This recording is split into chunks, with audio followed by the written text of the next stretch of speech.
Hello and welcome again. आज एक छोटा सा लेक्चर जिसमें हम पढ़ेंगे कि circumference of a circle 2 pi R होता क्यों है।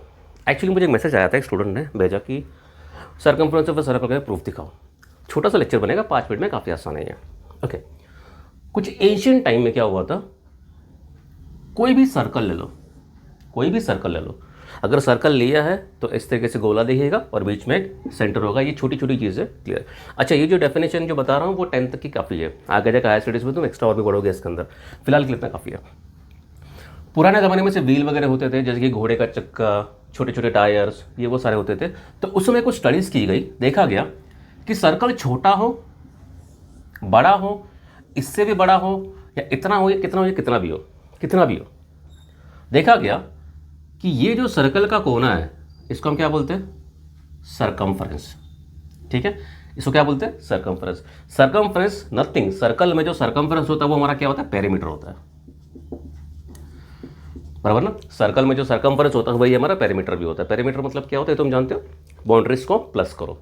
और सरकमफरेंस या पेरीमीटर ये एक लेंथ होती है, ये एरिया नहीं होता, ये क्या होती है, एक लेंथ होती है।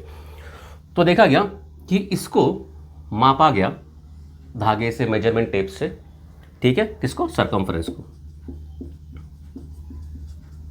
ठीक है।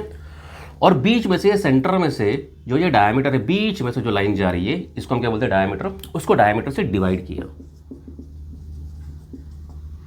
ठीक है। ये सर्कल का सरकमफरेंस बड़ा दिख रहा है तो सर्कमफरेंस थोड़ा बड़ा रहेगा, डायमीटर इसका ये रहेगा। इसका भी कुछ सरकमफरेंस है तो डायमीटर पे रहेगा, इसका भी कुछ सरकमफरेंस है, कुछ डायमीटर रहेगा। देखा गया कि कोई भी सर्कल का सरकमफरेंस, कितना भी बड़ा सर्कल होने दो या कितना भी छोटा सर्कल होने दो, अगर मैं सरकमफरेंस को अगर मैं डिवाइड करूं उसके डायमीटर से, तो मुझे एक कांस्टेंट वैल्यू मिल रही है। क्या मिल रही है, कांस्टेंट वैल्यू मिल रही है। अजीब बात नहीं है। अब ये हो क्यों रहा है, देखो, जैसे जैसा डायमीटर बढ़ेगा, ये डायमीटर छोटा है तो सरकमफरेंस भी छोटा कंपैरेटिवली। अब डायमीटर बढ़ गया तो सरकमफरेंस भी बढ़ गया, अगर डायमीटर और बढ़ गया तो सरकमफरेंस भी और बढ़ेगा। तो जैसे जैसे डायमीटर बढ़ते जा रहा है सरकमफरेंस बढ़ते जा रहा है। लेकिन अगर मैं किसी भी सरकमफरेंस हो, कोई भी सर्कल पकड़ लो, तुम्हारे हाथ में बैंगल होगा, घर में रिंग होगी, बाइसिकल का टायर होगा, स्कूटर का टायर होगा, कोई भी टायर ले लो, उसका सरकमफरेंस अपने स्केल से किसी से मेजर कर लो, धागे वगैरह से, या एक टेप आता है उससे मेजर कर लो, उसका डायमीटर मेजर करो और उसको डिवाइड करो, तुम्हें आंसर यही आएगा जो कांस्टेंट है। मतलब इस दुनिया में कोई भी सर्कल रहेगा, उसका सरकमफरेंस को डायमीटर से डिवाइड कर दे, कांस्टेंट ही आएगा। इतना क्लियर, ये कांस्टेंट ही आएगा। अभी एक एग्जांपल देखते हैं। मान लो मैंने ये सर्कल लिया, इसका रेडियस मैंने 7 लिया, एग्जांपल, इसको मिटा देते, ये छोटों का कोई काम नहीं है। ये दूसरा सर्कल लिया मैंने और मैंने इसका रेडियस बनाया मान लो 14। अब तुम सबको पता है कि सरकमफरेंस ऑफ सर्कल की फॉर्मूला 2 पाई आर आती है, ठीक है। तो मैंने सरकमफरेंस की फॉर्मूला 2 पाई आर डाल दी, मैंने पहले ना सर्कल का सरकमफरेंस निकाला। अरे एग्जांपल दे रहा हूँ ये समझाने के लिए कांस्टेंट है क्या। सरकमफरेंस की फॉर्मूला तुम अब ये जानते हो 2 पाई आर है, तो मैंने 2 पाई आर डाल दी, ये अभी के लेटेस्ट न्यूज़ में। तो सी इज इक्वल्स टू क्या होगा, 2 इंटू पाई क्या होता है, 22/7, तुमको पता है 22/7 इंटू रेडियस मैंने कितना लिया, 7। कैंसलेशंस किया, आंसर आया 44। इसका भी निकालो, c is equals to 2 into 22/7 into 14, radius कितना है 14, 7 1 जा 7 2 जा कितना है 4, 88। Clear, okay. अब हम इसका हमने निकाल लिया 44, इसका निकाल लिया 88, ये क्या है, सरकमफरेंस। क्लियर है, ओके। अब हम क्या करते हैं, इसमें डाल के देखते हैं। पहले वाले का सरकमफरेंस कितना मिला था, 44, और इसका डायमीटर कितना है, डायमीटर तुमको पता है 2 इंटू आर होता है, तो डायमीटर कितना मिला 14, डाल दो। सो 44/14 अगर मैंने किया, ये 2 से टेबल में जा रहा है, 2 22 जा, आंसर मिला 7, कितना आया 22/7। ये नंबर्स मैंने इजी लिए हैं ताकि तुम्हें समझे। इसको देखते, इसका सरकमफरेंस कितना मिला है 88, डायमीटर कितना है 14 2 जा 20, डाल के देखो 88/28, ये जा रहा है 4 के टेबल में, 4 2 जा 2 जा, 4 1 जा 4 4 जा, बराबर। अगेन कुछ जा रहा है 2 के टेबल में, क्या किया, अच्छा 4 के टेबल में किया ना, 4 7 जा 28, कितना मिला 22/7। देखो इसका आंसर भी 22/7 आया है, इसका आंसर भी 22/7 आ रहा है, और इसको अगर मैं डेसिमल में डालूँ तो ये आ जाएगा 3.14, ये भी आ जाएगा 3.14। अब तुम इमेजिन करो, तुम कोई भी सर्कल ले लो, उसका सर्कमफरेंस को अगर तुम डायमीटर से डिवाइड करोगे तो तुम्हारा आंसर 3.14 ही आएगा। और ये जो 3.14 कांस्टेंट आ रहा है, इस कांस्टेंट को उन्होंने ग्रीक नाम दे दिया, दैट इज पाई। तो इसका मतलब हमें यहां पे एक फॉर्मूला मिल गई, दिख रहा है क्या नीचे? हद तक दिख रहा है। एक फॉर्मूला मिल गई, यहां पे लिखता हूं, यहां पे एक फॉर्मूला मिल गई, pi is equals to circumference upon diameter. यहां से मिल गया pi is equals to circumference upon diameter, ये मिल गया। अब मैं जरा इसको इरेज कर रहा हूं, अपने को जगह लगती है थोड़ी। क्लियर? ये समझ गया? चलो ठीक है, मैं अभी इसको ये वाले पार्ट को इरेज कर रहा हूं। इतना क्लियर? नोट कर लो, अगर नोट करना है तो पॉज मार लो, दिख जाएगा। तो हमें एक फॉर्मूला मिल गई, pi is equals to circumference upon diameter. Clear है? अब यहां से हमने सर्कमफरेंस की फॉर्मूला अरेंज की, डायमीटर जाके मल्टीप्लाई हो गया, तो circumference is equals to pi into diameter. और डायमीटर क्या होता है? Pi into 2r। डायमीटर क्या होता है? 2r। अब इसी को अरेंज किया है, c is equals to 2πr। यहां से तो फॉर्मूला मिल गया। इसका मतलब ये हो गया कि अगर तुम्हें किसी चीज़ का सर्कमफरेंस निकालना है कि ये कितना बड़ा गोला है, मान लो तुम्हें कोई फेंस लगानी है, कोई सर्कल बड़ा सा है, उसके ऊपर तुम्हें कुछ लगाना है, कुछ भी ड्राइंग वगैरह करनी है या पेंटिंग का कुछ भी करना है, कपड़ा लगाना है, तो हम क्या करेंगे, उसका सिर्फ डायमीटर लिखाएंगे या तो रेडियस निकालेंगे और सीधा पाई से मल्टीप्लाई करेंगे। दो फॉर्मूलाज है ना, पाई इंटू डी। अगर तुम्हें डायमीटर पता है तो पाई डाल दो, रेडियस पता है तो 2πr डाल दो, दोनों में से कोई भी डाल दो। तो इस तरीके से सर्कमफरेंस का जन्म हुआ था। क्लियर है? तो पाई हमारा कांस्टेंट है। और पाई एक बता दो कि पाई एक इर्रेशनल नंबर है। इर्रेशनल नंबर मतलब क्या होता है कि वो चलते ही जा रहा है, चलते जा रहा है, वो डिवाइड होते ही जा रहा है, होते जा रहा है, होते जा रहा है। अभी तक पाई के बारे में बहुत सारे एशियन लोगों ने, एशियन जो मैथमेटिशियंस थे, बड़े बड़े दिग्गज लोग थे, उन्होंने बहुत सारी कैलकुलेशंस की, लेकिन अभी तक पाई की एग्जैक्टली वैल्यू को बता नहीं पाया। ठीक है? तो पाई हम ले रहे हैं अप्रॉक्स 22/7 या तो 3.14। और एक तरीका इसको समझाने के लिए वो भी देख लो। ये क्लियर है? इसको नोट कर लो अगर करना है तो, ये वैसे आसान था ये।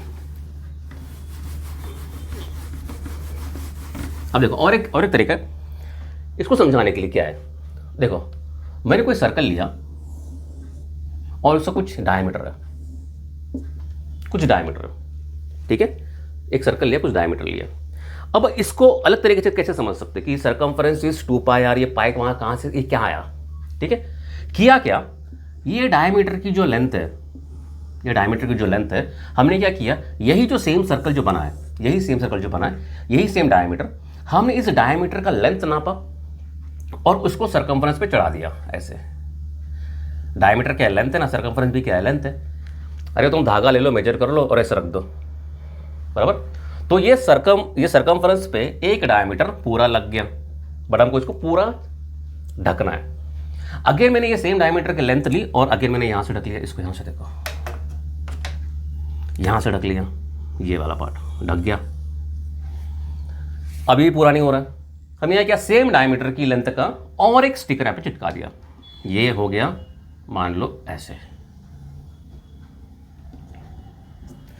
ये फर्स्ट डायमीटर है, ये सेकंड डायमीटर है, ये थर्ड डायमीटर, मतलब हमने 3 बार डायमीटर्स लिए।